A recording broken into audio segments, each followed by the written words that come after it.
Well, I started wondering the other day is that what happened to the $1.5 trillion that we gave rich people in this tax cut from the government?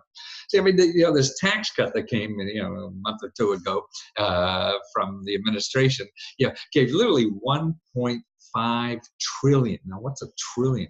That's elephant numbers or whatever, and it gave mostly to rich people. The rest of us got a T-shirt, but they got tens and hundreds of thousands of dollars and even more from the tax, and that's from the Treasury. So we're going to be paying for this $1.5 trillion, and then the Congress complains about they want to cut things like food for the poor because they want to save like $1 million, $100 million, but this is $1.5 trillion that we're paying for as taxpayers to rich people. And so hey, what's the accountability? Well, actually, I started to look at this Market Watch. Now, this is a insider's money kind of blog, and just a week or two ago, they talked about how Trump's tax cut may not boost the economy at all. See, I think what their theory is, if you give rich people more money, they'll create jobs. Well, they don't even have a job, right? So what do they care about creating jobs? They're creating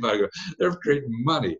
So we're giving $1 million to every millionaire, hoping they'll create a job, and we're paying for that. Taxpayers. I mean, that sounds like a little fuzzy logic to me. I don't know if the nuns that taught me would go for something like this. But here's what. So I think they come out and say, well, this is bragging recently about the economy growing and they're the reason. How much that is because of the tax cut is really very debatable. Now here's the Federal Reserve Board did research, and they said it looks like it may not mean anything to increasing the economy. I mean, in theory, there may be something, and the data. I mean, the story's not over yet. Oh, I can't. Why doesn't this go down? But anyway, so this is the Federal Reserve Board. This is a government office that does a lot of research on all this all the time. We try to get research before we make decisions to see if this is a bad guess or a good guess. And it looks like so far that this is a bad guess. They're not creating jobs, with this money. They certainly don't need a job themselves, and they're making other people get jobs if they get health care. Now you have to have a job to get health care from the government. That's they're proposing, and some states are, but they just gave $1 million to every millionaire. They didn't make them get a job. So that's a little bizarre. So that's why you be careful that when people talk about numbers, you can prove anything you want with numbers. But overall, I mean, it's looking at the big picture of where it's going.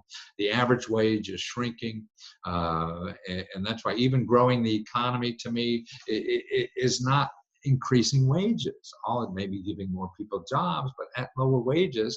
And when lower wages are not enough to survive, because the average wage has stayed almost the same for the last 30 years or more, and where the things to live, your housing, your education, your healthcare, all that is exploding in prices, then the average person can't pay for that. The rich people don't have to worry about that stuff, right? They got enough money for everything, so it doesn't matter. So that's why I don't know why we're helping rich people. They don't need help. Well, anyway, I don't know if I'll solve that problem, but I just want to start helping get an idea that where this money is, how much we're talking about, and don't think the government's going away because it ain't.